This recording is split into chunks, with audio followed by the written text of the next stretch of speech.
Hey everybody, I'm Dean McDermott. Welcome to Daddy Issues. I'm a daddy of 6. With me as always is Adam Hunter. He's a new daddy. And Nicky Paris, who needs a daddy. How are you fellas? Good, man. I love you look way younger, bro. I hate it. You look great. I hate it. Really? You look great, man. Like, this is the best you've looked in a while. Like you look really good, bro. You're kidding. The long hair's got to go though, right? The long hair. I mean, the hair. No, you look younger, man. Before you looked like you were homeless. No. I was starting to look You like look Billy good. Connolly. Which based Dude, on you the have such clear skin. Yeah, dude. You don't have I can't even see a pore on your face. Really? Yeah, your skin really does. It looks immaculate. Well, You like I look at you and I clean see. I look at you and I see someone that's poor. But no, you look great, dude. My friend. No, Touché. keep it like that, for real. You happen to look great, Dean. Good work. Really? I Yeah. hate it. I think I look weird clean shaven. Really? There's a lot of Yeah. sexual energy in this room right now. It's really weird. Nah, man, you look good. So what made you shave it? Well, Tori and I are doing this quarantine show that I can speak a little bit about, but I can't say too much. It's a quarantine competition show. They're starting to run the ads now. But I had to be clean shaven for something. That's all I can tell you. You'll have to watch The mystery of it all. to find out. How Okay. mysterious. All right, so we'll have to wait and see. Well, listen, man, it's a good reason to shave. You know, if you're doing a TV show, it's a good reason. It is. It's a good problem to have. Yeah. But let's just say you'll see me in a whole new light. And I think you guys are going to find, well, Adam's going to find me sexy. Nicky, not so much. Are you playing Jesus? He wasn't type of clean light? shaven. Yeah, he wasn't clean shaven. He looked like Ted Nugent, right? Sorry, I must have missed that. So Yeah, no, what type of, could you give us a little, what do you mean by light? By what? Light. Whole new light? Yeah, what do you mean by that? You're going to see me like you've never seen me before. Happy? Yes. Yes. But take that out of the equation. Take the happiness and the usual depressed deal. You're going to see me in a whole other way. You're going to see me like you've never seen me before. All right, cool. Next week, you guys are going to see me in a whole new light, and I'm going to look slim. Oh, hey, no, you know what? No. That picture that you posted in the pool, Yeah. the side shot, Mm-hmm. you look I know the one. You look amazing, dude. You know what I call that? You look ripped, the chest and the beard, like you look like a really like muscular, handsome gay. That's I'm what we in crushing the, on you, Nicky. I'm crushing on you. wow. It's That's a good what we in picture. the Have you seen it, business- Adam? What? Wow, thank you Is guys. it the one where is it the one where you were like, it was like funny? It was like a funny GIF. It was like a rainbow kind of thing. That one? Yeah, I think there was a rainbow in there, but Was he just that- looked was that- so was that- good. Was that a joke? I couldn't tell if that was a joke or you were being serious. No, that's what we in the business call a lucky shot. And I was fucking working it. And I said, yeah, this is a rare instance that I took a great photograph of myself. So yeah, I shared it with people. No, but it was like a meme or a GIF. Like it was moving. No, it was a boomerang. Oh. It was like Was it a boomerang? No, it wasn't a boomerang. It was on your story. Oh God, I can't wait till our special guest gets here and he could tell, because finally somebody that knows technology and social media and things that happened after 1990. Right. Okay. Well, should we get to our special guest? I'm really excited to bring him on. Shot, dude. I'm so excited for our special guest. In fact, I'm going to bring the camera a little closer to bring on our special guest. Ladies and gentlemen, would you please help me welcome my firstborn, Jack McDermott. Woo! What's up, Jack? Woo! How are you, man? Okay, Hey, Jack. Jack, I gotta say, man, I can see both of us. Yeah. I've known your dad for about 3 years now, and whenever he talks about you, he is so proud of you and Loves you. And like he talks, he said bad things about everybody that I've ever met, and he's never said one bad thing about you. So he's a very very proud dad of you. I mean, this is so poetic. He's a good boy. I love him. I'm so proud of him. You know, he's a child of divorce. You know, he is a proud LGBTQ member. And BLT, yeah. He loves BLTs. And you know, I'm just proud of him. He made the Dean's List this year, guys. Like he's living his best life in San Fran. He's killing it at SFU and his job, and I couldn't be more proud of him. This is starting off so emotional. Yes, it's like a lifetime movie when you get on with us. Reads, but this is like emotional to start. No, yeah, it's all gonna go downhill. Yeah, I'm gonna start making dick jokes. I mean, Adam. No, seriously, somebody's gonna take a Midol any second, and it's probably gonna be me. Like this, we get very emotional on here. Sometimes it's like Murder, She Wrote. Like it just takes turns, so you wouldn't even think. Yeah. But I just want you to know that I'm so happy you're here because, you know, Dean and Adam are a little bit older than me, so they don't know anything about Adam. Just a boomerang and a GIF. So, you know, I don't even think they know what TikTok is. I think your dad thinks it's a Tic Tac. So there's some, you know, clarification. So I'm so happy you're on the show. Like, how do you feel to be here with us today? I mean, I've watched a good amount of episodes. You know, I was waiting for him to ask me to do it. You know, my mom got an invitation before I did, which was a little... It's only because you live so far away. I was out sick that day, and that's when I had your mom on. You missed it. That was a good episode. Oh, I was pissed. Oh my, yes. It was a good episode. Adam had questions. It was a good episode. They needed me as a median because I'm a lot like Gayle King or Oprah Winfrey, not just because of the weight gain. What was it like having Dean as the father? So what was it like having Dean as your dad? Oh God, where do I start? It was definitely interesting because we definitely went from one lifestyle to another in the sense that, you know, not is fame the right word? Notoriety came really quickly. Yeah. So it was definitely an interesting first few years, but the past few years, it's kind of been amazing. I mean, I couldn't ask for a better dad that kind of just puts up with my bullshit 24/7 because I'm a lot of work, definitely extra. You know, he says that, but he has never been a lot of work. Even as a baby, as a toddler, young child, he was a good baby and he's a good young man. Like I know you talk a big game about how difficult you are, but he really isn't. He really isn't. As somebody who is actually a lot of work, I never hear from him unless that's so sweet. That's not true. I mean, 90% of the time that's true. 90% is but he's a good kid. Now, Dean said he took you to play hockey, and you started doing like figure skating things around the. Is that actually, figure skating things? Not even figure skating moves. Figure skating things. No. But is that true? Is that what happened for real, or is that a joke? I mean, that's probably true. I mean, he said he knew I was gay when I was dancing in a tutu on our cottage deck when I was 3. I mean, I was giving very direct hints that, you know, that's not what I knew. Like, I am gayer than the Fire Island production of Rent. I'm very gay. So, like, there was a lot of signs that you missed. Nicky, that's a good joke. Yeah, that's really great. Wait, what were some of the signs that he missed?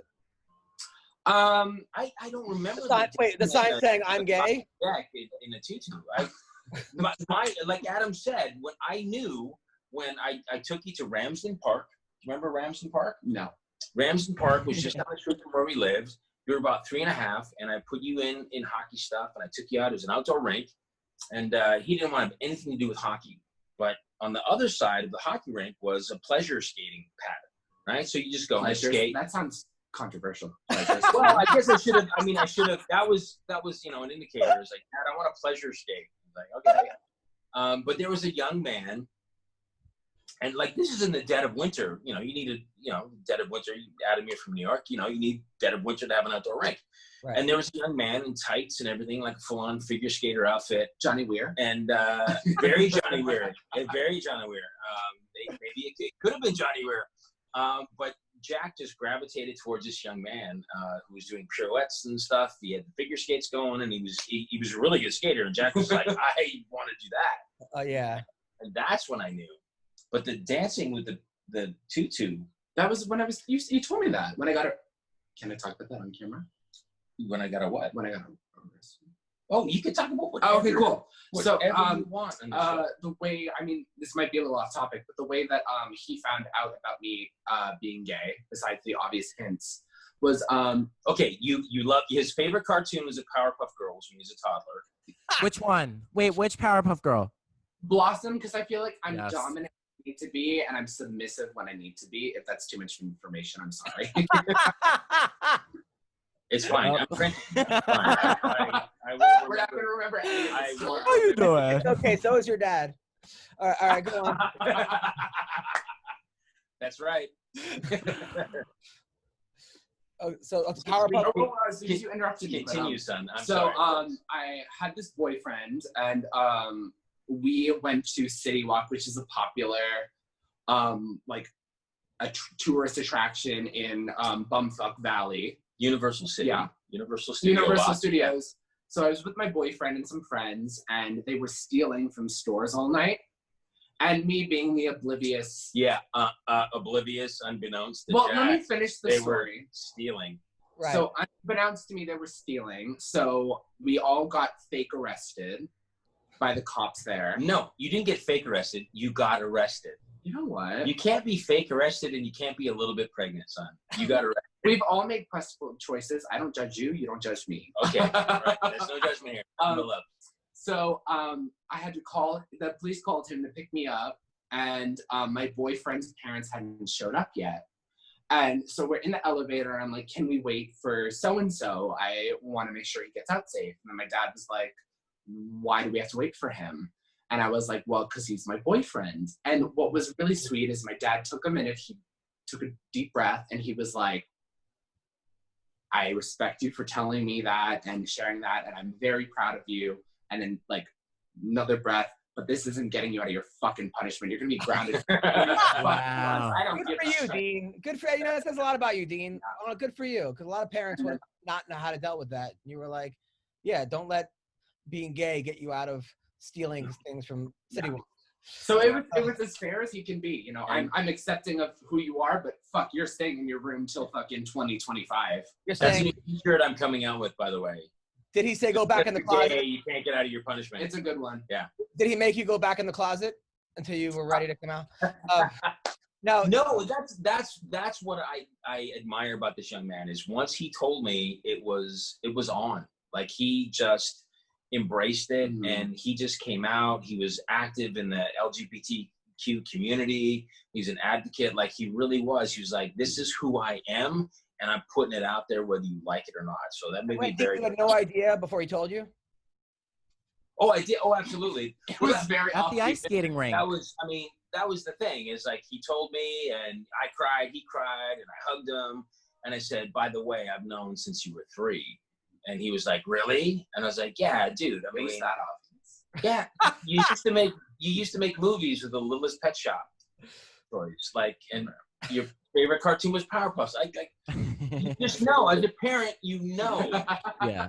No. When I was a little kid, my dad, I was always Princess Peach, and I wouldn't be anybody else. But like, I also kicked ass to Princess Peach. So like, why did I Super Smash Bros. I'm always Princess Peach. Right? I mean, Yeah.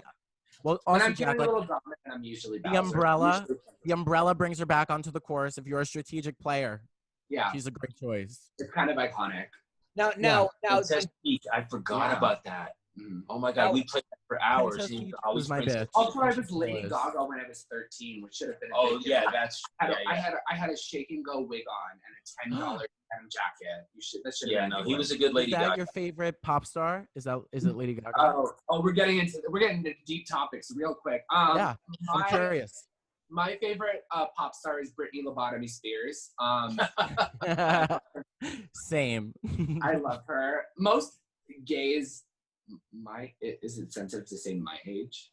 Because like, No. okay, No. so like my age don't appreciate like 90s 2000 pop stars. They're obsessed with like Duolingo and Carly Rae Jepsen or whatever. You know what I'm talking about. Yes, I get it. Yeah. 100%. Gay, I yeah. love Britney Spears. Plus, you guys are only like 4 years apart. How old are you? I'm 27. How old do you think I am? A lot of people think I look a lot older, and it's because of trauma. But no, I'm actually 27. no, it's the beard. If you shave the beard, you look a lot younger. The beard. Now, Dean had a Britney Spears story once, and you had a crazy. Oh my God, he was there. Yeah. Jack was there when we met Britney Spears. Oh, and she was just like going to town on the corner of the corner of the Cobb. Yeah. Yes. I saw a crazy Britney moment a couple months ago. It was at the Hollywood Beauty Awards, and she showed up literally for 25 seconds. She got there and she was like, "I have to leave," and it was the most fascinating thing I've ever saw in my life. And she wouldn't look at anybody, and I was like, "That's my idol." She could slap me across the face and tell me I'm worthless. I feel the same way. I would totally let Britney beat the shit out of me. Put a cigarette out I on probably me. deserve. Okay, so I'm gonna hang up now, and Adam, you hang up. You guys continue the Now, when you found out that he was gonna marry Tori Spelling, who's a very big gay icon, how did that make you feel? Because number one, it's your mom, but then it's Tori Spelling. Well, I was a fetus at the time, so I didn't know who Tori Spelling was. She's talked about it before, but I thought her name was what was the name of it? She was. Oh, Donna Martin. No, Terry. I thought her name was Terry. Terry Hatcher? Yeah, I used to call her Terry. Terry, yes. One of the first memories I have with her is I had a school diorama due for like Earth fucking week or whatever. That was a good diorama. And we like built this like diorama with bunnies and grass, and we really connected, but obviously divorce gets messy. And so we kind of disconnected for a little bit. But the past like 2-3 years, we've been like solid as a rock. We like text each other about housewives, everything gay under the sun. I mean, longer I love tea. I would say longer than 2 years. Like, yeah, a good minute. We've been good. Yeah. Anything gay under the sun. Yeah. Like you even said, I came over yesterday, and he said that she like lit up like she's never lit up before. Oh my God, I've never seen her happier. Mm. I have never seen her happier. The minute Jack. And you've had 5 kids with her, so that's pretty. Yeah. Yeah. No. Yeah. Yeah. Like that says a lot. You know. She could not be happier to see this young man, and you know what? It just melts my heart. And the little ones, oh my God, all his brothers and sisters go crazy, and Bo is obsessed with them, which is weird because I have kids and we all like get along. Right, you hate kids, but the one thing, even when you were a kid yourself, you always gravitated towards babies and kids that were younger with you. You're really good with kids. Like if I could have a vasectomy right now, I would. And I highly recommend it. I'll pay for it. I do. I highly recommend that. But be the cool uncle. The gunkle. Yeah. Be the cool Jack, uncle. I gotta ask, because you're like very young. Like, how does it feel to have like your life be so public, like so young? I'm not very young. I think you're very young. I consider myself to be very young. Prior to this conversation, I thought I was pretty young. Well, what's funny is every time I meet anybody, they're always like, "Oh, like how old are you? Like 30?" I'm like, "Excuse me." What? Yeah, I always get that I'm older than I look. People think you're 30. It's probably the beard. There's so many twinks running around to see some of the beard. They're like, "Oh my God, he's 30." Right. You can grow facial hair. You must be over your 30s. Yeah. Okay. I get it. What was the question? I think, how does it feel like, you know, being so beautiful? Oh, I'd like to thank my plastic surgeon on Rodeo, Dr. Schwartz. No, no, seriously, what was the question? What was the question? What's it like? What was the question, Nicky? I don't even know at this point. So. It was something about being young. Yeah, being so young and having, you know, your life be so public. Right, that's it. Can I be fully honest? Of course, of course. There's so much build up to this answer right now. I'm so excited. Well, I'll be fully honest. The first like year was fine because I kind of didn't know what was going on. The middle was kind of awful. Like around like the last few seasons of the first reality show was the Tori and Dean Home Sweet Hollywood. You weren't on that though. No, I know. So I couldn't be on it for my mom wouldn't let me film. Which I totally respect because there was some like stuff between everybody, so I couldn't film, which I get to some degree, but it kind of sucked being like left out of everything. Like even if we would just go to do like it's Halloween and we're going to a pumpkin patch, I couldn't film. I had to wait till they were done filming. Right. Yeah. So that definitely created a lot of animosity between all of us that I couldn't be a part of everything fully. But and then there was another reality show that was kind of like I couldn't film too, so I couldn't. Well, that was a shit show. That was that one. Are we allowed to say True Story? True Story was it was a shit show. Oh my god, yeah, biggest regret of my life. That was not fun. But honestly, the minute this sounds, I hope it doesn't sound superficial, but the minute I turned 18, when we kind of could connect on an adult level, like me, you, T, our relationship kind of just went to a different level. In a good way? In an amazing way. No, just absolutely. We could have those like conversations that we couldn't have before, and we kind of could do stuff we couldn't do before.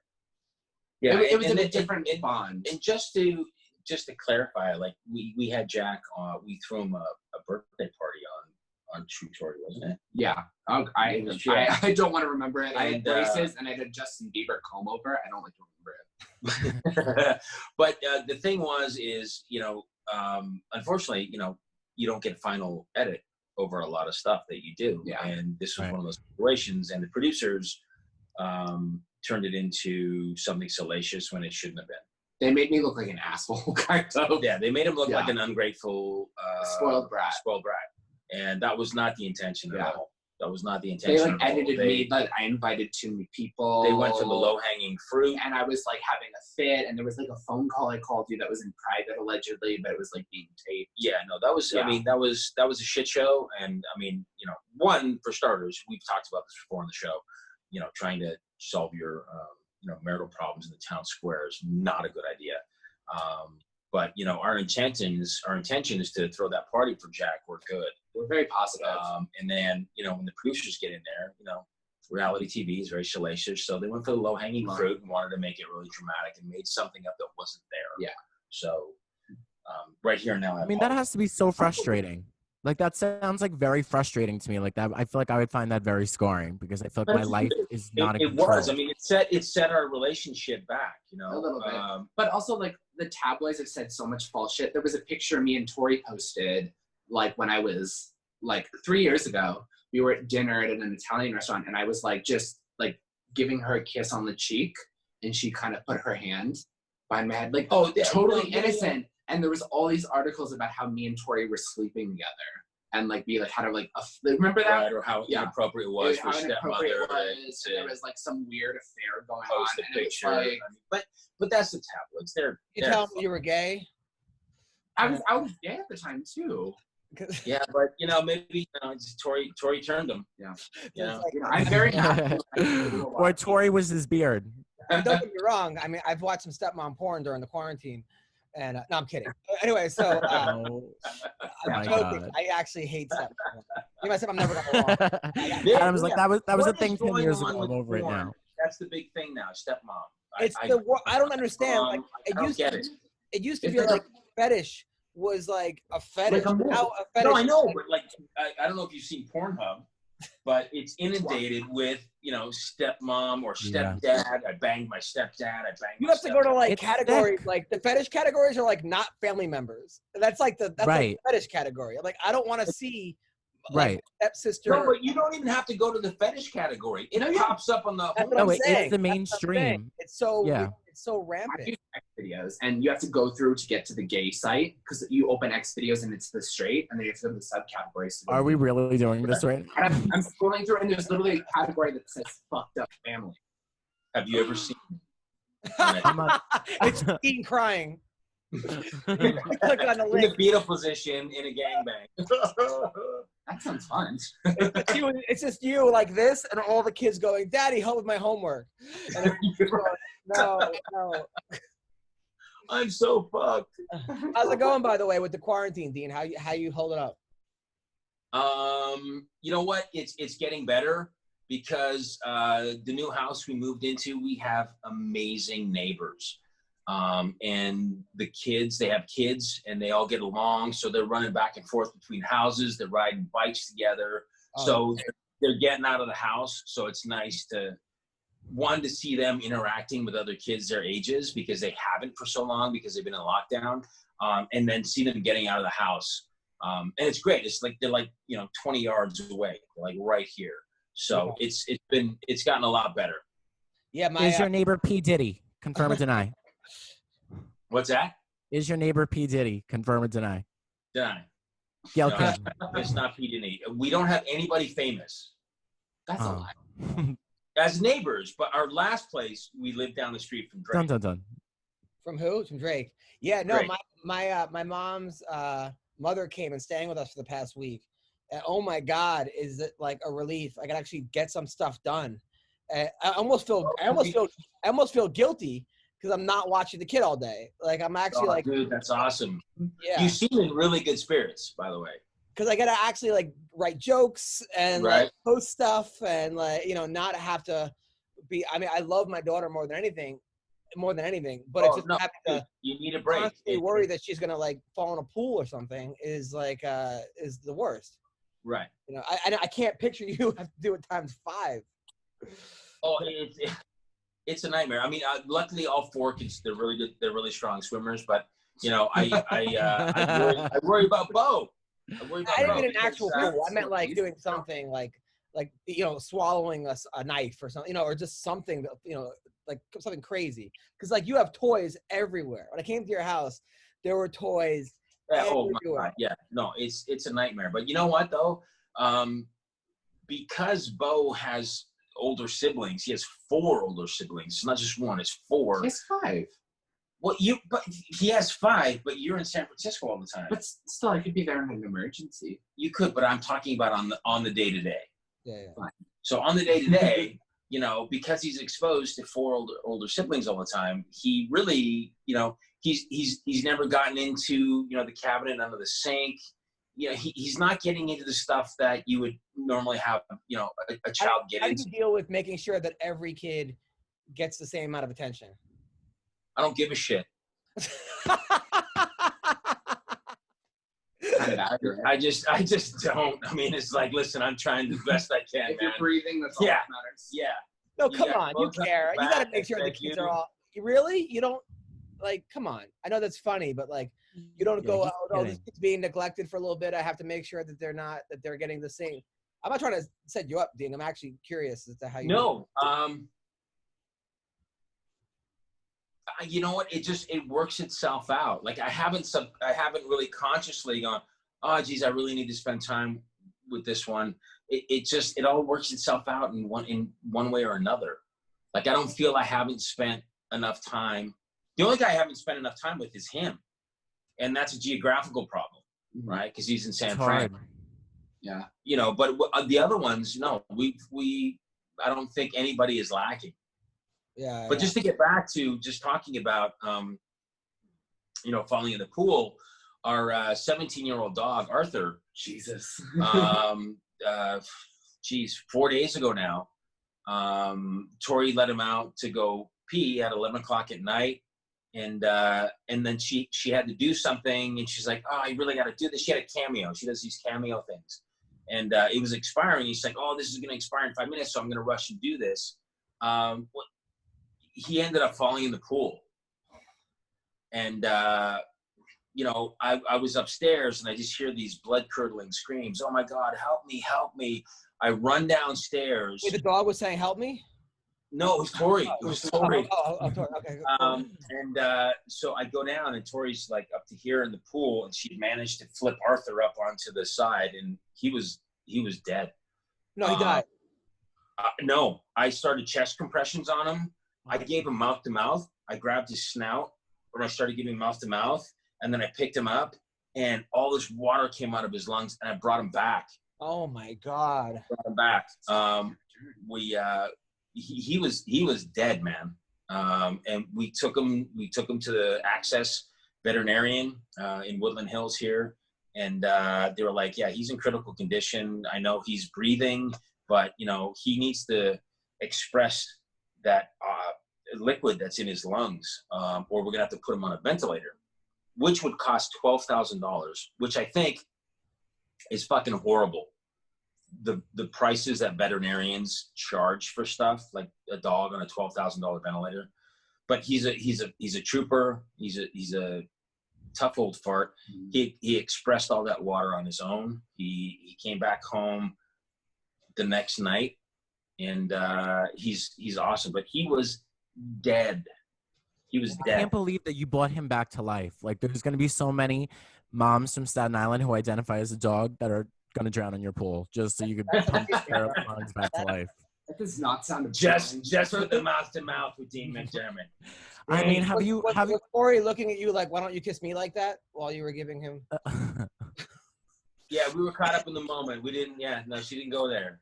How many? There's a little.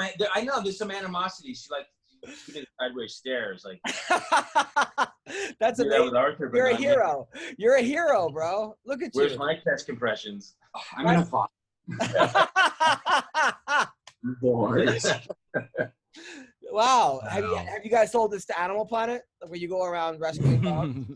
You know what? It's the second dog I've given mouth to mouth to. Who's the first? Dean, I had a feeling it wasn't the first time. I was Missy going to say that. Missy Snuggles, this blind pug we had. Blind.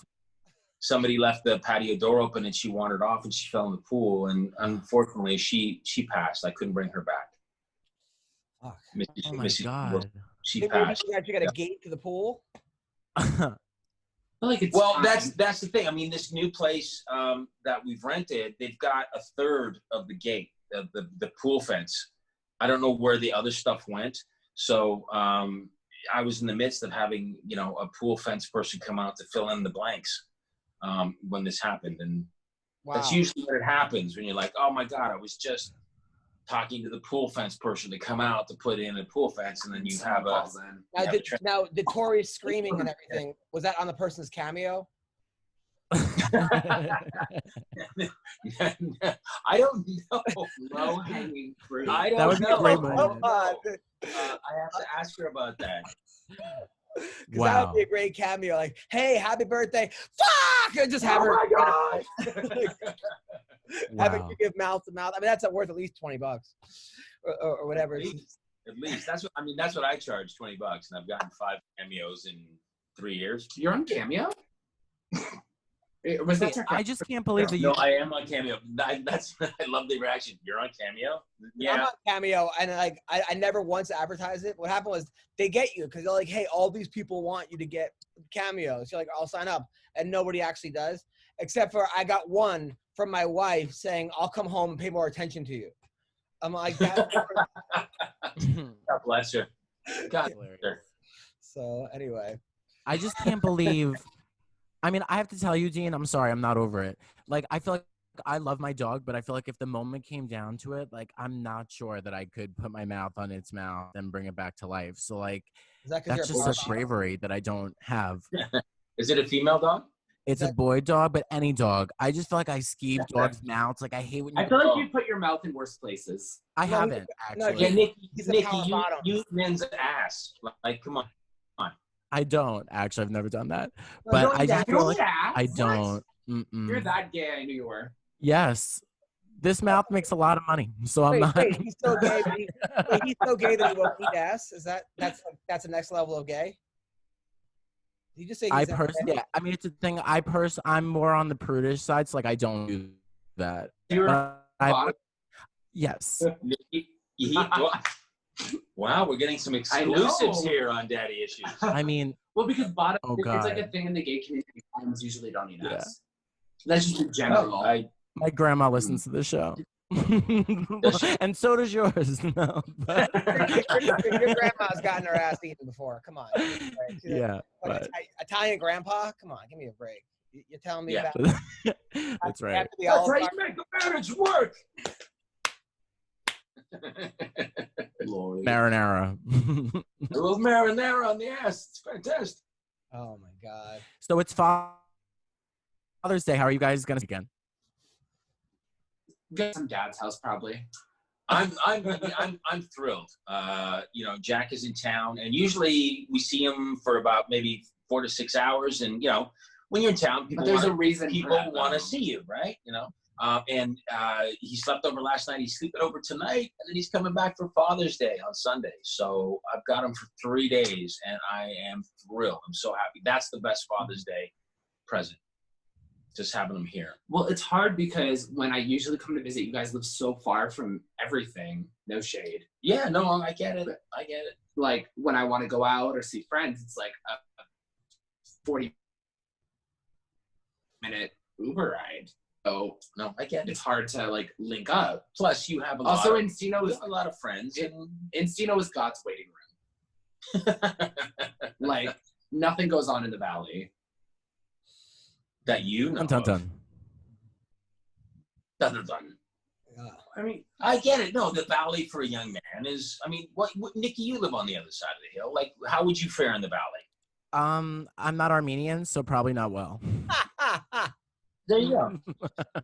If you start working on your tan, though, Nicky. I have been. I'm trying to get melanoma by 35.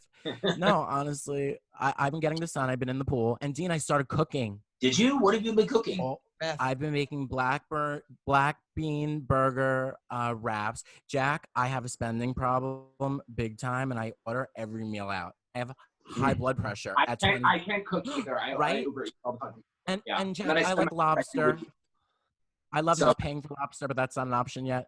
But I definitely love eating. So I had high blood pressure and I had to change my diet. So now I've been cooking a lot. And I'm very proud of myself, except I really only make like 3 things. And I cooked shrimp that really wasn't cooked on the inside, but I still ate it because I was hungry. So I should have salmonella any minute. But so you're throwing up, losing weight. That's fantastic. Right. That's I lost 9 pounds, and then I gained 3, and then I lost 2. I'm like Oprah. It's a battle with the scale, but I'm That's doing. That's like a math equation in school. Yep. Oprah gained 10. Nicky weighed X amount. Jack, what do you like to eat? He lost 6. What do you do for food, Jack? Do you order out a lot? I can't. It's funny. Both of my parents are chefs, and I can't cook for shit. So everybody. Suppose you got his cookbook. His? You never sent me a copy. You have cooking for 12. I have a copy of Mom's. I don't have a copy of You know what? We asked for some too, and don't believe we got those either. Wow. You know what? Because it's out of print. You can't get. I want a cookbook. Don't have any more books. It's out of print. After 5 kids, it should be a pop-up book. A pop-up cookbook. That's a good idea. I'm gonna make you text me pictures of the cheeseburger lasagna, whatever you're talking about. It sounded very good. That sounds good. Cheeseburger lasagna. That sounds fantastic. It was something like that. I don't. Oh, he's gluten free. That's great. That's why you're slim and dairy free. Yeah, he's that guy. You sound real gay. Well, no dairy, just wheat. I've done it. Actually, have an issue. He does. He does. He's not doing it for vanity reasons and like I need to lose weight. That's. I think it's really funny because he said you were so gay that you don't eat ass, and then you said he was so gay because he's gluten free. I think there's a show called Who's Gayer, where like. But there's levels like not eating ass. There's levels. Like I thought being gay was that you liked men or you liked women of the same sex. Adam. Like there's a whole thing. There's some. It's a fucking conundrum. It is a conundrum. So like there's a scale, right? So if you don't eat ass, then you're really gay. So so usually like the scale is based on like there's this. It's really bad in the gay community. Correct me if I'm wrong, but like bottoms are usually associated with like the lower spectrum, and tops are usually associated with the higher spectrum. In the sense that like you're more respectable. If that makes sense. You're more respectable. I don't. I mean, there's so much bottom shaming in the gay community. So if you're just a hole, people like make fun of you the most. If that makes sense. So that means you're really gay if you're a bottom because there we go. Yeah, if you're a bottom, you're really gay. If you're a top, you're like on the lower end of the spectrum. I think that there's. There's this. Hold on. All right. I thought it was the other way around. No. So. If you're a top, you're on the lower. No, on the top, you're associated more with masculinity. Yeah. Well, first of all, that's not true. I think it depends. I think it's different for each person. I like totally get what you're saying, but I feel like there are people who are tops that are, I'm telling you, like a gay 20,000 to the point that these people, they're like drag queens who are tops. So that's like not necessarily true, but I feel like, I don't know. I think the levels to me are like how many times you bring up Madonna in a conversation. Like that's really gay to me. And it's like, please, the appetizer's not even here yet. Like fucking save it. Who brings up Madonna anymore? A lot a Somebody, I met a guy at a party once. I think you're getting offended. The older gays. You don't think yes. to have like a Nicky? Maybe you should have like a bottom live matter. Right? No. A BLM. I mean, I think it comes down to just like respect and like how you treat your own body. So I feel like I wasn't raised like that. So I'm very like choosy on who I have sex with. Yeah, Nicky is not your typical gay man. He's very. In my head, I'm like Rihanna, so I'm like not many people get. There's a list of. I keep a tight circle in my head. Nicky wants to. I'm really more Nicky like a Melissa McCarthy, but fuck it. Nicky wants to date someone who looks like him. Yeah, I was actually talking about that before. My greatest loves all look like me. Why? So he wants to fuck Lena Dunham. No, no.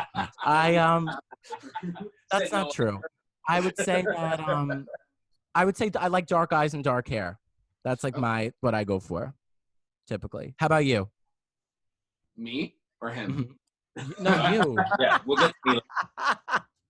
I like twinks. Ew. I'm kidding. I prefer darker features. Darker features, beard, like kind of the same thing, probably a little bit, sort of. Preferably older because I don't like guys my age because they're all fucking messes. Gay guy. I just feel like I could never talk about like sex like this in front of my dad. I'm so proud of you. I wish that you guys I'm so proud that you guys have a relationship like that. Well, also nothing's been hidden my whole relationship because everything's put in a tabloid. It must feel so good though to have everything so out in the open. Podcast. And like I open up my phone and my friends are like, oh, by the way, the headline is like Dean and. Do you remember that? What was that? It was like Dean and Tori divulged their sex life secrets or whatever, and like I'm getting text that at like. Oh right, but that's not you. I thought you were referring to something. No, I'm just saying nothing's been hidden from me before. Right. But here's something like right now Liam has got his first little girlfriend at 13 and. Wow. And I'm seeing that, and you know he's talking to me about that. But he's never ever talked to me about boyfriends or anything like that. But that's just my nature. I don't like. Well, also I'm not. I'm not. He's afraid I talk about it on the show. No, well, you did one time, and I got my phone fucking blew up. What did I say? You said I was quiet, and all my friends were like, "Fuck that, you're not quiet at all." You were quiet. You said I'm quiet about like the guys I talk to you about, and all my friends were like, "You're the loudest, motherfucking messiest bitch I know." Yeah, but not to me. I don't talk to you or mom about guys I'm dating just because I'm not dating anybody. I'm really not. Now, do people know at your school who your parents are? This is gonna sound really bad, but I don't mean it to be shady. They don't know who they are. Like, I've only ever had like a few of my friends know who. It's probably a generational thing, just because like they don't know who Tori is. They haven't watched like 90210. Most people know her from the Scary Movie 2, right? With the ghost, right? Yeah, that's the reference I get the most. Well, I mean, is it a good conversation starter? Do people come up to you and be like, "Hey"?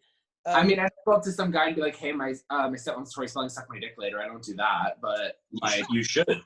I do that. Probably get a lot of action. Yeah, Adam tries it all the time. That's my main.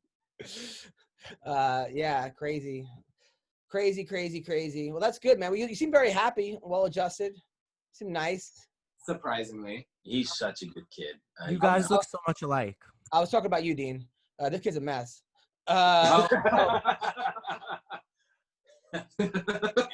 If you're thinking I'm well adjusted, then Jack's fucked. You seem very happy, man. Good for you, Dean. You did a good job raising this kid. He's a good kid. And between Mary Jo and I and Tori, we did a good job. Yeah, we did. He's a good kid. He's a really good kid. I couldn't be more proud of him. My gosh, everything he's been through. It's not easy being a child of divorce, and and then being. It's also a different situation. It's a different situation. I mean, being in the tabloids and being in the fishbowl, and reading stuff about your parents, your step parent, your mom. Like it's definitely a whole nother it's a whole other level that you're not prepared for. You don't know how to prepare for it because it's something that very few people go through because not everybody is in the supermarket tabloids. So what are you going to school for? Finance. I want to go into investment banking. Wow, look at that. Yeah, great. Yeah, he's trying to get me out of fucking debt. That's the way to do it. That's cool. So Dean, are we ever gonna hang out? Like me and my daughter and my wife and you and Tori and the kids? I would love it, dude. Let's do that starting next week because things have loosened up a bit, scheduling wise for us. Doing this quarantine show, we've loosened up a bit. We have a bit more of a handle on our schedule. So yeah, and Nicky, we got to have you over to the new house. And here's the other thing too. So proud of this new house. Like it's so nice. The other house, I was embarrassed to have people over. Mm-hmm. I really was. It was a shithole. That's great. So, but this house, I want people over. I want to have dinner parties and you should love where you live. It's important. It's literally where you live. Other houses. Yeah. No. All 7 of your houses have been great so far in the last 2 years. No, dude, that last one. That was a little shade. No bueno. No bueno. I was embarrassed of that house, man. Really? I like that house. The house was nice. Then Adam, you're gonna love this house. It's a whole other level. It's so nice. Whole other level for the same price in the same neighborhood, dude. It's great. And then, have you been working out at all or no? Not at all. I skated 3 times. I know the owner of an ice rink, and he's opened up a few skates here and there. So I've skated 3 times, which I love, which is just, it's keeping me sane. So, but my gym, I think my boxing gym's opening up next week. So I'm going to start hitting it. How about you? I've been doing that fight camp. It's been a game changer. I've been doing. Did you get the bag and everything, or you just joined? My wife got it for me for my birthday. She got me the whole bag and everything. It's pretty slick, huh? The white bag with the. The problem with the white bag though is I punch it around the thing. I got to put sand in it to keep it hold it still. Oh yeah, dude. Are you using water? Yeah, water's not working. Mm-mm. No, yeah. Fill it with sand. Get playground sand from like Home Depot. Put it out in the sun so it dries. So it's easier to fill it with a funnel. Yeah. And put in, fill it all the way up, and then put in a little bit of water, and that sand will suck in that water and just get heavier. That thing won't go anywhere. Oh, good. I got it. Yeah. Yeah, the water won't cut it. The water won't cut it. By the way, what do you think of Crystalia? Shocked.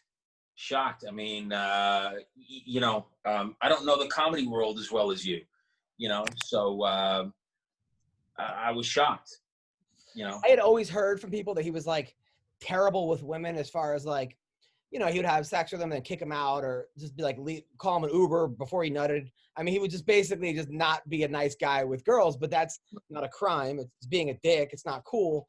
But right. I was like, because I was telling my friend, I'm like, how does this dude get away with this without anyone calling him out? But at the same time, there are a lot of assholes out there. I had no idea that he was targeting 16-year-olds. If allegedly that's true, right? That's so lame. That's disgusting. I think we're moving into a new time.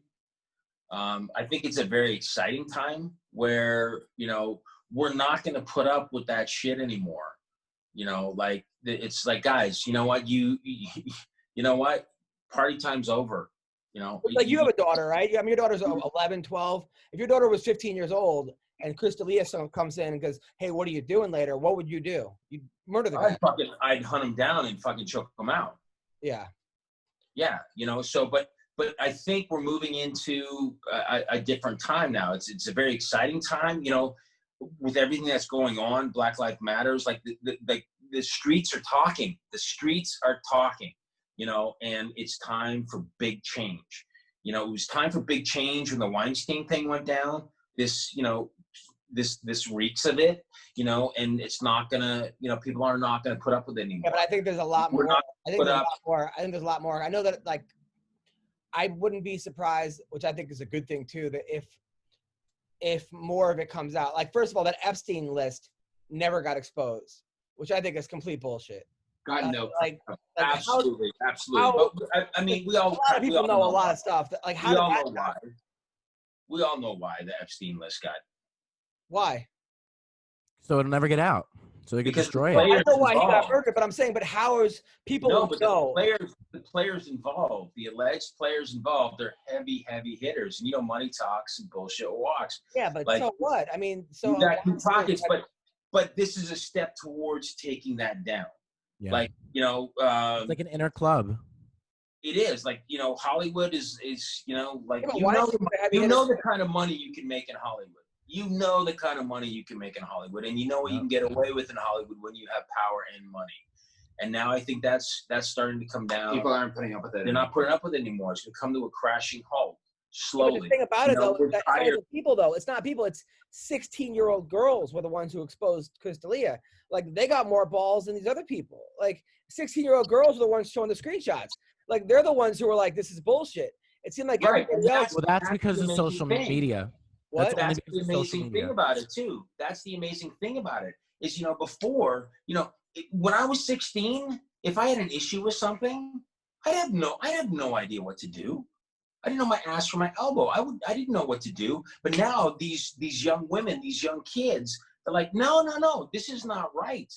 And you're going to hear my voice. And I have a platform, like Nicky said, with social media. I'm going to let you know that this isn't right anymore. The same way with racism happening and everything that's going on with the police and everything. They're like, no, we're done. Because you know what? We watched a man get fucking murdered in 8 minutes and 46 seconds.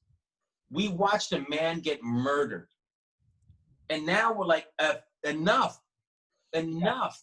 Yeah.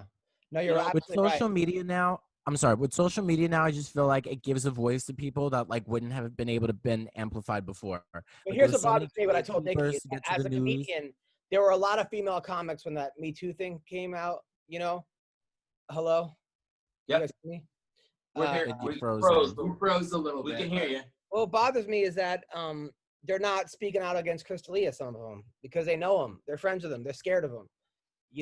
And like, I just think it has to be across the board, like it does. But you know what? Like, I'm shocked. And I understand that. Like, God forbid I find out that, you're doing some shady shit. Am I going to be the first one to jump on social media and go, yeah, fuck, Adam is doing this shit? There's people are terrified of people that have power. People are terrified of people that have power, but speak out. If there's also a friendship there, if there's a personal connection, they're like, because wow, this is someone I've known for a long time. How could they do this?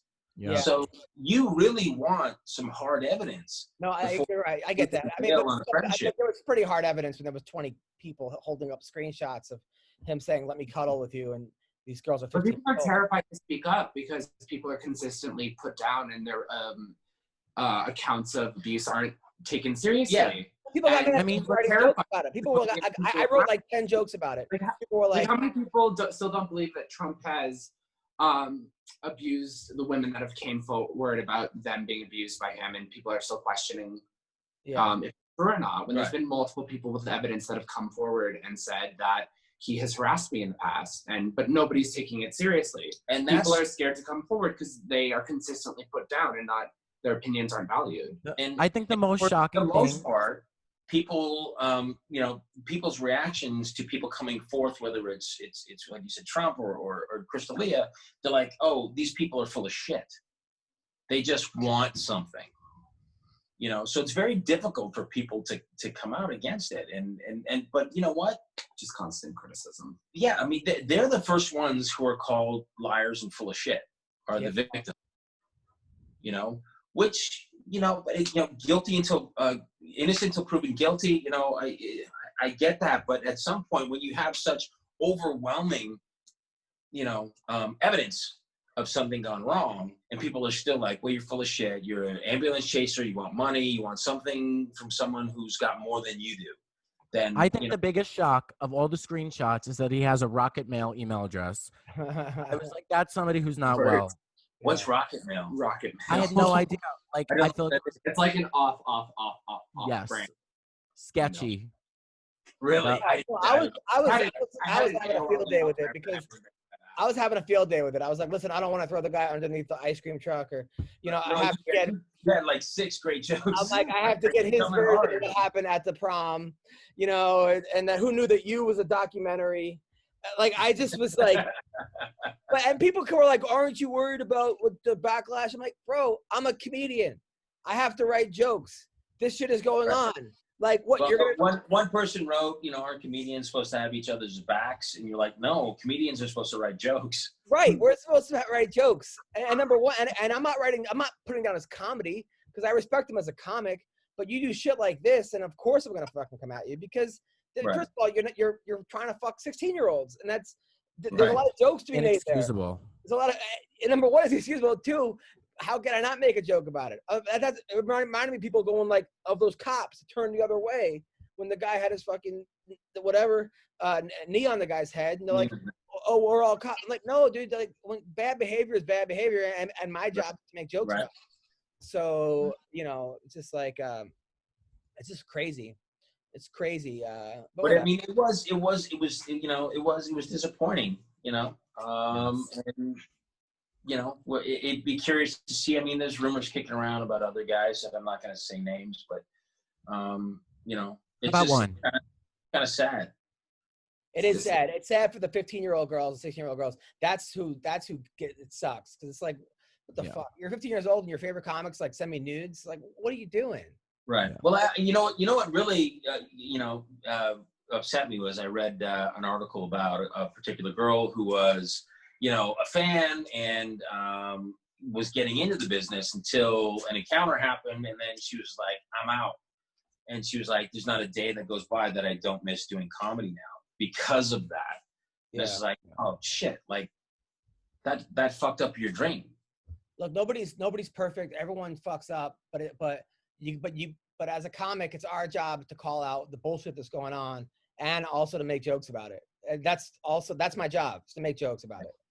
Well, Jack and I were talking about it earlier, and I won't get into it. Oh God. No, I won't get into it. It was a private conversation, but the gist of it was, stand-ups are the last bastion of free speech and truth. We're not getting it from the news. We're not getting it from the media. We're not getting it from the leaders of the country. But you walk into any comedy club, and you're getting some truth laid on you in a humorous way. Even the whole Dave Chappelle thing was amazing. I mean, the way he laid it out in a way that was so entertaining and funny, but also poignant. You're like, holy shit, this is incredible. You talk about a guy who has his his ear to the streets. It was awesome. It was like, and that's the thing. But also, it was funny. It wasn't like the funniest thing he's ever done. Didn't have to be, but it was still funny. No, it was poignant. It was raw. It was true. And the thing I love the most about it, and I use the phrase, and I've used it a lot, is the streets are talking. Yeah.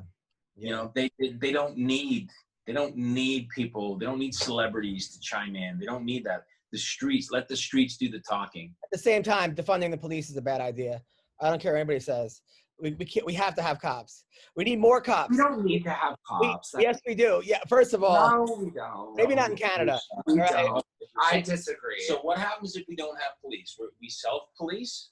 When people are saying defund the police, they're not saying we're going to get rid of the police force entirely. I think that's the big misconception. It's just, have you looked at like the data where like is in San Francisco, the police get $4 billion in budget, and everything else is maybe a 1/10 of. I understand, but there's other places that they can take from. So when we say defund the police, we want to just take money out of the police so that there's, for example, SF just announced that instead of sending police officers to non-emergency situations such as like homelessness or people that are mentally ill, they're going to send social workers. Right. So when people say defund the police, that's what they're saying. Right. Let me back it up. But you said we don't need police. We don't. I don't think we need police in the way that we are using police. Okay, that's different than saying we don't need police. Well, you just said we don't need police in the way that we're using. Why not? And if defund the police does not mean defund the police, then call it something else. Because every time you say that, they go, it doesn't mean defund the police. Well, then fucking coming up with another term for it. Because then what are police doing now that is so monumental that we need to keep them? Because all we're seeing right now is that they're killing innocent people. No, that's not true. They're targeting minorities. Which is all true, but you cannot have a civil society without the presence of a law enforcement. And Jack, they're not enforcing the law. They're stepping out of it. They're stepping outside of it, and they're really hurting people.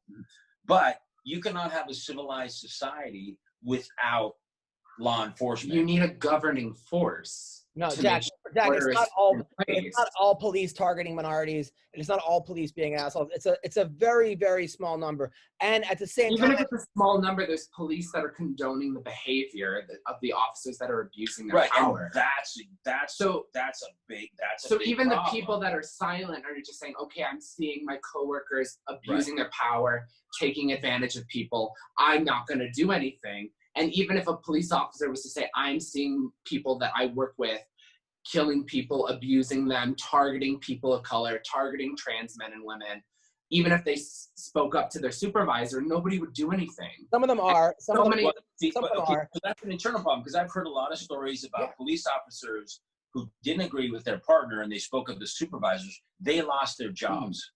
So I think we need law enforcement. How about this solution, right? Rather than, like, I understand what you're saying. Rather than defund the police, we double the salary of police, right? That way you get better people that want to be cops. The problem is cops get $30,000 a year. People are like, I'm not being a fucking cop for $30,000 a year. So you get a certain amount of people that are not very qualified to do other things. Whereas if you give them better salaries, you're going to get a higher caliber of educated person that actually. But that gives people more room to abuse their power because they're getting all this money and they're like, fuck, I can kind of do whatever I want. And if you look at how many hours police officers are trained, it's less than a hairstylist. Yeah. To get your degree in beauty, you require more hours than a police officer does. Yeah. So retrain the police. I just saw on social media, in Denmark, it takes 3 years to get trained as a police officer. There were 2 other countries that another one took 3 years and the other one took 2 years, and their death tolls were really low. And they showed the stat in America, and it's like 20 weeks to become an officer. 1,000%. Retrain the police, make it harder to become a cop, but also pay them more. So look, everyone knows the more money you get, the more people actually want to do it. The higher caliber of pool of person, then you're gonna actually get a better quality of person to do it. So before we do that, there needs to be some sort of reform, and there needs to be some sort of solution. Because if you go back in history, the people that started out as police officers were being used to protect white people and white property when slaves got their freedom. If you go back in history, that's the timeline of when the police and law enforcement was established. And so the KKK has been able to hide behind the police officer badge. White supremacists, radicalists, they've been able to use their status as police officers and abuse the people that they're supposed to protect. So even if what you're saying is the right solution with increasing the salary that police officers are paid, which maybe in a certain situation is correct, because maybe there needs to be a higher incentive for people to do their job correctly. But before that happens, there needs to be some reform so that the people that are getting hired aren't discriminating against the people that I 100% agree with you. You're right. You better training, reform, all those things are correct. But getting rid of police is a really scary situation. And coming from somebody who is from New York City and who's, a lot of times, it's the people in the worst cities that need the police the most, because that's who they're calling. So when you're getting rid of the police, you're really fucking over those poor places. Well, to go off what you're saying is I live in San Francisco, and I used to live closest to the Tenderloin, which is one of the most dangerous districts in San Francisco. And whenever I would call the police for like I called them, you remember, you get when I notifications when I call the police, people breaking into my building, people harassing me on the street whenever I'd call the police, and nobody would show up. So even in the most minor situations, they're not doing their job. And I'm a white cisgender man calling for the cops. Imagine how they treat people that are of color. That's horrible. That's horrible. So they're not even doing their basic imagine not having anyone to call at all. Imagine having. But what would you do? Doing their job. But what would you do if you had no one to call, Jack? What if now all of a sudden there's no police to call? Someone breaks into your house. But we're living in right now. Who do you call? Like if someone's breaking. But right now the police aren't even doing their job. Their job is to protect people and make sure their well-being. I had a situation, I'm not going to mention with who. There was a situation where the police were called when I was about 13 or 14, and there was a dispute. You remember this. Mm-hmm. And the wrong person was arrested. Mm-hmm. And that's the memory I always go back to in my life, where the police royally fucked up a situation. And they made everybody else in that situation, their lives 10 times harder. And I think that comes down to training. You know, I got beat up by a drunk cop. I got beat up by a drunk cop in New York City. There's shitty people in every situation and in every job. You know, I do worry though that like when all that looting was going on, right, 2 weeks ago, they were looting the Apple store. They were looting this. They were looting that. They were looting that. There was not enough cops, and they were just letting that shit happen. They were No, I disagree. The cops were focusing on the wrong. They were focusing on the wrong problem. They were focusing on protesters. If the police were out and protecting these big corporate American stores like Targets and Walmarts, or showing up when a place got busted into and people were, hauling ass out with TVs and stuff, they should have been arresting those people and let the protests happen. They were too busy beating the shit out of protesters, and that was their main focus, than to go and deal with the looters. The looters were the problem. They were taking away from the message of the protesters. Also, the looters had nothing to do with the protest. The police should have been, standing outside of the broken-in Target. Like, but why are you beating the shit out of protesters? No, you're right. There were some horrible police doing that, and there was some but at the same time there weren't enough of them. The police were maxed out. They had nobody around. There should have been enough police out there to deal with both. It didn't have to be either or. Adam, I've seen 12, 15 police officers take one protester down. There's videos of them pulling people's masks down and making them. There's enough police officers to take down a protester. You mean to tell me you can't spare 7 or 8 officers to go and protect a Target that's being looted, but there's like 15 cops beating the shit out of a protester? I'm not defending those cops for doing that. We're talking about 4 different things. But we're talking about numbers, right? You're saying there's not enough cops. They put all the cops on the protesters.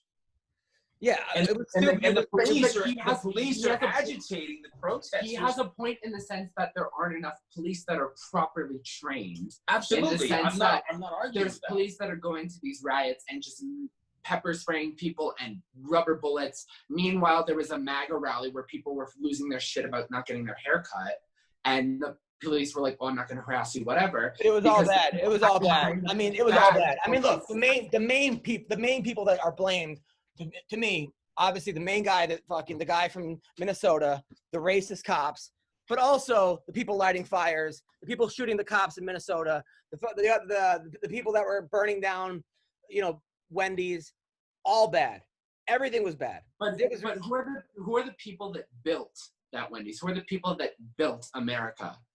Not the people burning it down. Enslaved people of color were the people that built America. America's built on stealing land, on the enslavement of people in color and the people that are discriminated against. Nobody's denying that. Okay. I know.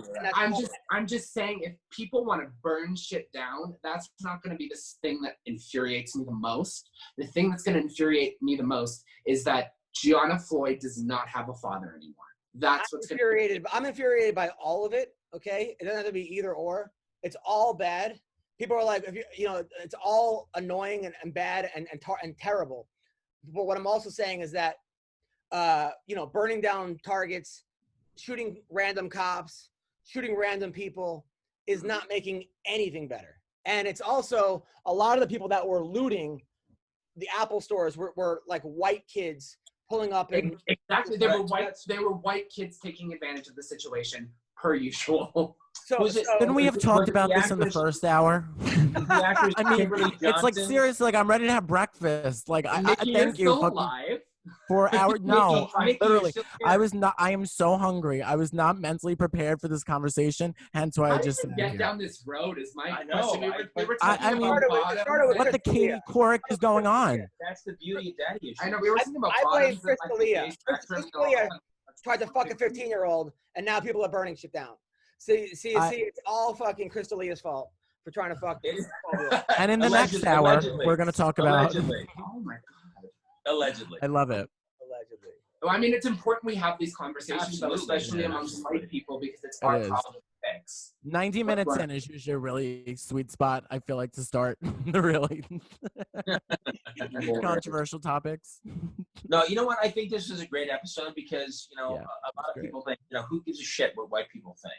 And who gives a Yes. shit about what they have to say right now, especially with what's going on. And I think, you know, we had a really interesting conversation and we looked at 4 different points of view on it. I loved it. That's what it's all about. It's like enough of this black and white bullshit. Right. You know, it's either this way or this way.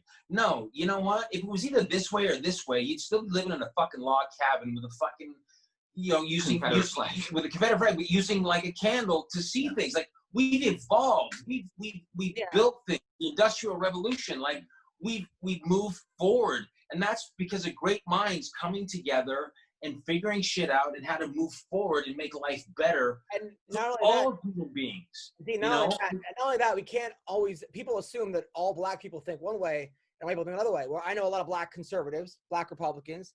I know a lot of white liberals. I know white conservatives. Yeah. So it's not just a black or white thing, because Nothing. you know, Nothing in life is black and white. It's nothing is ever this or that. Yeah. It's a blend, you know. And that's how we're all gonna get together and get through this fucking life. Is if we start to meet in the middle and figure shit out for the greater good of everybody. But also, it's important to emphasize that we, as white people, need to have these conversations with each other, because black people are sick of trying to tell white people how they should handle something. We should know how to handle what's going on and just be a decent fucking person without them telling us. So it's important that, especially like me and Adam had some disagreement on certain things with the police, it's important that we have these conversations with people in our families, regardless if they're conservative, a Democrat. It's important we have these conversations to correct the people in our lives that have these ideals that are discriminatory and prejudice. And so it's important that, and I love it. whoever watches this podcast, like the 2 people that do, I'll have you know, it's 25. that they understand that these are the conversations, as uncomfortable as they are, that we need to have them for the betterment of what is to come. That's what I'm saying. It's communication. I don't know where you stand unless you communicate with me what you're thinking, and I communicate to you what I'm thinking. That's when change happens. But we also have to, you know, look at we're 4 men who are, for lack of a better word, woke. We have an education of a certain level. Also, we also have to think, it's like, yeah, we're having these creative conversations, but then there are people in this country that are just not at the same level. Right. That are not having these conversations. And that's next episode, let's have one on. I got a great guy for you, Clem. I think we should take to the streets. I think that's the answer. We've got an issue with middle America. Like we have to, you know, that's the toughest. I love middle America. Those are my what? I love the Cracker Barrel. I love middle America too. Don't get me wrong, but there's a big, you know, people. We live in big cosmopolitan cities. We think differently. You know, we need to bridge that gap. I'm not sure that's even true. I'm not sure how true that is, to be honest. Like, I think we're assuming people think a certain way because they live certain places, but they might. But it's based on like is easiest concept to understand: red states and blue states. Yeah, you know? There's more Democrats in New York. If I show up in fucking rural Georgia in my pink sequin high heels and a fucking sign that says Black Lives Matter, I'm not going to be met with some. He's not going to make it out of there. In Atlanta, you'll be the king. In Oakland, which in is Atlanta, you'll be the king over the middle city in America. Like, it's everywhere, so it's not. I understand by like necessarily saying that even though you live in a rural city, it doesn't mean that like these people, middle America, and these people that have conservative values aren't there. No, but it's important. It's important to value that. But like, I think if you got down to the if you go to deep Florida, where like everybody's related by 1 degree, like you're gonna run into some people that have some really discriminatory values and ideas. Your mom is your sister and aunt. Exactly. Yeah. Your wife is your second cousin. Like that's too much. I don't think that's as big, but I think that coming from somebody who's been to every state in this country, and been every shitty fucking city doing comedy, I think that the wife fucking their cousin thing is a bit exaggerated at how big of a population that actually is. I mean, yeah, granted, there are certain places you go there, you're like, fuck, but I don't think it's as I don't know. I just feel like there's a lot of. We also have to remember who we are. We're white cisgender men. So if we went to somewhere like rural Alabama, nobody would look twice. I mean, maybe if I showed up in like my rainbow whatever, but if some Black trans person showed up in Alabama, they'd be getting eyes from every direction. So I mean, we can say that we haven't noticed it, but there's definitely people that have. Yeah. I think you guys should do a podcast with maybe some people that I really have enjoyed during this whole thing is like Shea Coulee. Mm-hmm. She's a drag queen in Chicago. Well, we just made a connection with Shea Coulee. Who's been speaking out about the discrimination in Boys Town, which is the gay district in Chicago, and how there's no Black or people of color representation in the bars. There's also a lot of Southern drag queens that, like Widow Von Du spoke up about it, about how she's experienced not getting bookings or being discriminated against because of color in the Deep South, like even in the gay community. So imagine outside of that. So I think maybe like a podcast idea that you guys could do is maybe speaking to one of these advocates and kind of getting their opinion. Because I mean, I feel like that's the least that we can do as white people to give them. I was good friends with Lady Bunny back in the day. You know Lady Bunny? I love Lady Bunny. Yeah. Lady Bunny used to come to my shows when I used to perform in like laundromats and supermarkets. She's so funny. Have you seen her before? Lady Bunny, so I don't think I have. You used to perform at laundromats? I love that. In New York City, in supermarkets and laundromats. And Lady Bunny was like, I was on an MTV show, and Lady Bunny, I didn't get past, and she was like the nicest. Oh, you were so cute, and I'm a big fan. And when you perform again, she's like, she was like the OG drag queen, like before RuPaul. Like she's the oldest dust. She started Wigstock. Oh, really? Yeah, you know what that is. Yeah, I know Wigstock. Yeah, she started Wigstock. Awesome. Lady Bunny. Yeah. Wow. Well, we certainly got something to look forward to. We should definitely take that into consideration. Lady Bunny. I love your kid, by the way. Jack, I'm a fan for life, man. I'm a fan for life. Good. Thank you. Well, guys, this was an amazing episode. Interesting. One of my favorites. I'm sorry. This was one of my favorites. I loved it. We got a little heated, but the most important thing is we were talking, we were communicating, we were exchanging ideas, and that's what I think is really important, and I think is what this country needs right now, is to really start communicating and opening up, speaking your mind and telling how you feel, rightly or wrongly, so that we could find a middle ground, find a solution. I love it. Finding out how each other feels, being open and honest about it, but then, being open enough to realize the mistakes we've made and to move forward and change them. So this is a good episode, guys. We also learned Nicky's a bottom. And we learned that. I knew Nicky was a bottom. I knew Nicky was a bottom the last time I fucked him. Lord, that's a whole episode. It was awesome though, Nicky. Yes, I love you guys so much.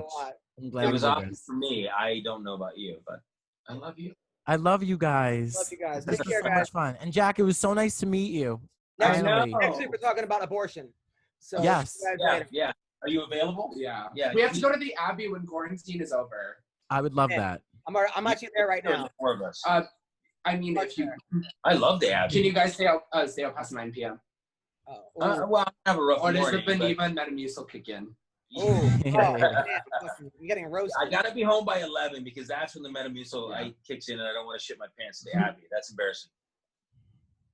All right. Well, listen, guys. Thank you guys so much. Adam, Nicky, thank you as always. I love you guys. A special thank you guys. to my number one son. I love you, and I'm so proud of you. You're an awesome kid. I love you. Jack McDermott, our special guest.